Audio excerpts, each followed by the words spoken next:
ಗುರುಜಿ, ಇವತ್ತಿನ ವಿಶೇಷತೆಯ ಕುರಿತು ತಿಳಿಸ್ಕೊಡ್ತಿದ್ರಿ. ಅದೇನಂದ್ರೆ ಹರಿಪಾದ ಪುಣ್ಯ ಕಾಲ ಅಂತ ಹೇಳಿದ್ರಿ. ಪುಣ್ಯವನ್ನ ಯಾರು ಪಡ್ಕೋಬೇಕೋ ಅವರು ಇವತ್ತು ಖಂಡಿತವಾಗ್ಲೂ ಪಾದದ ದರ್ಶನ ಮಾಡಬೇಕು, ಯಾವ ಸುಕ್ಷೇತ್ರ ಅಂತ ಕೂಡ ತಿಳಿಸ್ಕೊಡ್ತಾ ಇದ್ರಿ.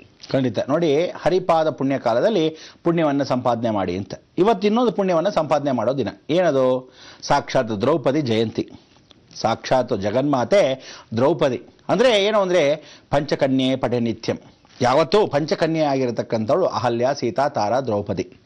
ಅಂದ್ರೆ ಈ ರೀತಿ ಅಹಲ್ಯ, ಸೀತಾ, ತಾರಾ, ದ್ರೌಪದಿ ಜೊತೆಗೆ ಮಂಡೋದರಿ ರಾವಣನ ಹೆಂಡತಿ.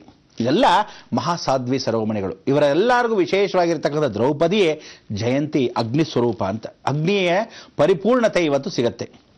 ಹೇಗೆ ಸಿಗತ್ತೆ ನೋಡಿ, ದ್ರೌಪದಿಗೆ ಬಹಳ ಮುಖ್ಯವಾಗಿರ್ತಕ್ಕಂಥ ವಿಚಾರಗಳಲ್ಲಿ ಕೃಷ್ಣ ಪರಮಾತ್ಮ ತಾನು ಅಣ್ಣನಾಗೇ ಇರ್ತಾನೆ, ಸರ್ವದಾ ರಕ್ಷಣೆಯನ್ನು ಕೊಡ್ತಾನೆ, ತಮಗೆಲ್ಲರಿಗೂ ಗೊತ್ತಿರೋದು. ಅದೇ ರೀತಿ ಅವಳು ಧರ್ಮರಾಯ ಹತ್ರ ಹೋದಾಗ ಒಂದು ಅಗ್ನಿಯಲ್ಲಿ ಮತ್ತೆ ದಹನವಾಗ್ತಾಳೆ, ಮತ್ತೆ ಶುಚಿರ್ಭೂತವಾಗಿ ಹೊಸ ಹುಡುಗಿಯಾಗಿ ಬರ್ತಾಳೆ. ನೆಕ್ಸ್ಟು ಭೀಮನ ಹತ್ರ ಹೋಗಬೇಕಾದ್ರೆ ಮತ್ತೆ ತಿರುಗಿ ಅಗ್ನಿ ದಹನವಾಗ್ತಾಳೆ, ಮತ್ತೆ ಶುಚಿರ್ಭೂತವಾಗಿ ಹೊಸ ಹುಡುಗಿಯಾಗಿ ಬರ್ತಾಳೆ, ನೂತನವಾಗಿ ಬರ್ತಾಳೆ. ಅದಾದ್ಮೇಲೆ ಅರ್ಜುನ ಹತ್ರ ಹೋಗಬೇಕಾದ್ರೆ ಪರಿವರ್ತನಾ ಸ್ವರೂಪಕ್ಕೆ ಮತ್ತೆ ಅಗ್ನಿ ದಹನಕ್ಕೆ ಹೋಗ್ತಾಳೆ, ಮತ್ತೆ ದೇಹ ಸ್ವರೂಪವಾಗಿ ಶುಚಿರ್ಭೂತವಾಗಿ ನೂತನವಾಗಿ ಬರ್ತಾಳೆ. ಹೀಗೆ ನಕುಲ ಸಹದೇವನ ಕೂಡ ಪರಿಪೂರ್ಣತೆಯನ್ನು ಕೊಡ್ತಕ್ಕಂಥ ಇವಳು ಜೀವನ ಜಗತ್ತಲ್ಲಿ ರಹಸ್ಯವಾಗಿ ಉಳಿದು ಹೋಗ್ತಾಳೆ. ಅದಕ್ಕೆ ಇಂಥ ಒಂದು ದ್ರೌಪದಿ ಯಾವಾಗ, ಹೇಗೆ, ಎತ್ತ ಅನ್ನೋದು ಗೊತ್ತಾಗದೆ ನಾವೆಲ್ಲ ಆ ಖರ್ಗದ ವಿಚಾರವನ್ನು ನೋಡ್ತೀವಿ. ಪ್ರತಿ ವರ್ಷ ಖರ್ಗ ನೋಡ್ತೀರಾ. ಎಷ್ಟೋ ಜನ ಅನ್ಕೊಂಡಿದ್ದೀರಿ ಏನಂದ್ರೆ, ಆಹಾ ಖರ್ಗನ ಬಹಳ ಸಂತೋಷ, ಧರ್ಮರಾಯ ಜೊತೆ ಕೂತಿರ್ತಾನೆ ಇವತ್ತು ಅಂತ. ಹಾಗೆ ಅನ್ಕೋಬೇಡಿ. ಈ ವರ್ಷ ಧರ್ಮರಾಯ ಜೊತೆ ಕೂತಿದ್ರೆ ಮುಂದಿನ ವರ್ಷ ಭೀಮನ್ ಜೊತೆ, ಮುಂದಿನ ವರ್ಷ, ಅದಕ್ಕೆ ಮುಂದಿನ ವರ್ಷ ಆದ್ರೆ ಆ ನಕ್ಷತ್ರ ಬಿದ್ದಿದ್ದರೆ ನಕುಲ ಸಹದೇವರ ಜೊತೆ, ಆ ನಕ್ಷತ್ರ ಪದೇ ಪದೇ ಚೇಂಜ್ ಆಗ್ತಾ ಇದ್ರೆ ಅರ್ಜುನನ್ ಜೊತೆ. ಹೀಗೆ ನಾನಾ ರೀತಿಯಾದ ಪೀಠ ಅಲಂಕಾರವನ್ನು ಮಾಡಿಕೊಂಡು ನಾನಾ ರೀತಿಯಾದ ರೌಪ್ಯತೆಯಲ್ಲಿ ನೋಡ್ತಾ ಇರ್ತಾಳೆ. ದ್ರೌಪದಿನ ಒಂದೇ ರೂಪದಲ್ಲಿ, ಒಂದೇ ದರ್ಶನವಾಗಿ, ಒಂದೇ ತರ ನೋಡಕ್ಕೆ ಸಾಧ್ಯವೇ ಇಲ್ಲ. ಅವಳಿಗೆ ಮುಕ್ತಾಂ ವಿದ್ರುಮ ಹೇಮ ನೀಲಧವಳ ಛಾಯೇರ್ಮುಖೈ ಅಂದ್ರೆ ಗಾಯತ್ರಿ ಸ್ವರೂಪ ಅಂತ ಕರೀತಾರೆ. ಗಾಯತ್ರಿಗೆ 5 ಬಣ್ಣಗಳು ಹೇಗೋ ದ್ರೌಪದಿಗೆ ಹಾಗೆ. ಅದಕ್ಕೆ ಗಾಯತ್ರಿ ಬೇರೆ, ದ್ರೌಪದಿ ಬೇರೆ ಅನ್ಕೋಬಾರದು. ಆ ಶಕ್ತಿ ಅಂಶವೇ ದ್ರೌಪದಿ.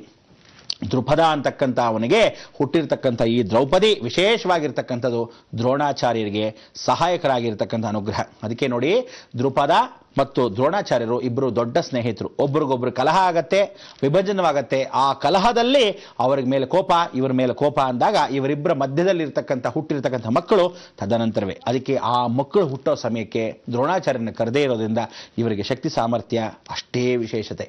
ಅದಕ್ಕೆ ದ್ರೋಣಾಚಾರ್ಯರು ಏನಂತ ಹೇಳ್ತಾರೆ, ದೃಷ್ಟಿ ಜಾಸ್ತಿ ಗುರು ದೃಷ್ಟಿ ಬಿದ್ದಾಗ, ಬೀಳದಿದ್ದಾಗ ಹೇಗಿರುತ್ತೆ. ಗುರು ದೃಷ್ಟಿ ಬಿದ್ದಾಗಲೇ ಮಕ್ಕಳು ಬೇರೆ ತರ ಹುಡ್ತಾರೆ, ಗುರು ದೃಷ್ಟಿ ಇಲ್ದಿದ್ದಾಗಲೇ ಬೇರೆ ತರ ಹುಡ್ತಾರೆ. ಅಂದ್ರೆ ಇವರಿಬ್ಬರಲ್ಲಿ ವೈರಾಗ್ಯ ಕಮ್ಮಿ. ದ್ರೌಪದಿಗೆ ಅಣ್ಣ ಒಬ್ಬನು, ತಾನು ಸ್ವತಃ ಇಬ್ಬಳು.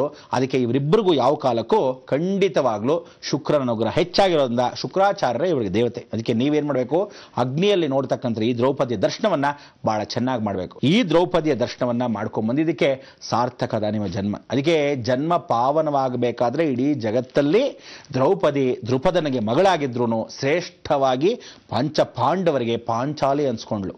ಎಷ್ಟೋ ಜನ ಕೆಟ್ಟ ಭಾವನೆಯಲ್ಲಿ, ಕೆಟ್ಟ ರೀತಿಯಾಗಿ ನೋಡ್ತಕ್ಕಂಥ ವಿಚಾರ. ಆದರೂ ಇವತ್ತು ತಿಗಳರು ಎಷ್ಟೋ ಜನ ವಂಶಪಾರಂಪರ್ಯವಾಗಿ ಕುಲದೇವರಾಗಿರ್ತಕ್ಕಂಥ ಧರ್ಮರಾಯ ದೇವಸ್ಥಾನದಲ್ಲಿ ನೀವು ನೋಡ್ಬೋದು, ಇಡೀ ಜಗತ್ತಿಗೆ ಇವರು ಕುಲಕೋಟಿ ಬಾಂಧವರಾಗಿರ್ತಕ್ಕಂಥ ಆ ದ್ರೌಪದಿಗೆ ಪಂಚಕನ್ಯೆ ಪಟೆ ನಿತ್ಯಂ. ಆ ಪಂಚಕನ್ಯೆ ಅನ್ನೋಳು ಜಗತ್ತಲ್ಲಿ 5 ಮುಖವುಳ್ಳವಳು, 5 ಬಣ್ಣ ಉಳ್ಳವಳು, ಇಡೀ ಜಗತ್ತಿಗೆ ಪಂಚಮ ಶುದ್ಧಿ. ಅದಕ್ಕೆ ಪಂಚಮ ಶುದ್ಧಿಯಲ್ಲಿ ನೋಡಬೇಕಾದ್ರೆ ಈ ದ್ರೌಪದಿಯನ್ನು ದರ್ಶನ ಮಾಡಬೇಕು. ಇದಕ್ಕೆ ತುಂಬಾ ಸಂತೋಷ ಆಯಿತು. ಆ ದರ್ಶನವನ್ನು ಮಾಡಿದ್ರಿ. ದ್ರೌಪದಿ ಹೇಗೆ ಯಾವ್ಯಾವ ರೀತಿಯಲ್ಲಿ ಬರ್ತಾಳೆ, ಖರ್ಗದ ರೂಪದಲ್ಲಿ ಬರ್ತಾಳೆ, ಅಲಂಕಾರ ಸ್ವರೂಪದಲ್ಲಿ ಬರ್ತಾಳೆ. ಋಗ್ವೇದ, ಯಜುರ್ವೇದ, ಸಾಮವೇದ, ಅಥರ್ವವೇದ 4 ವೇದ ಅಲ್ವಪ್ಪ ಅಂತಾಳೆ. ಆದರೆ 4 ವೇದನ ಸೇರಿಸಿ 1 ವೇದನು ಅವಳೇ ಆಗ್ತಾಳೆ.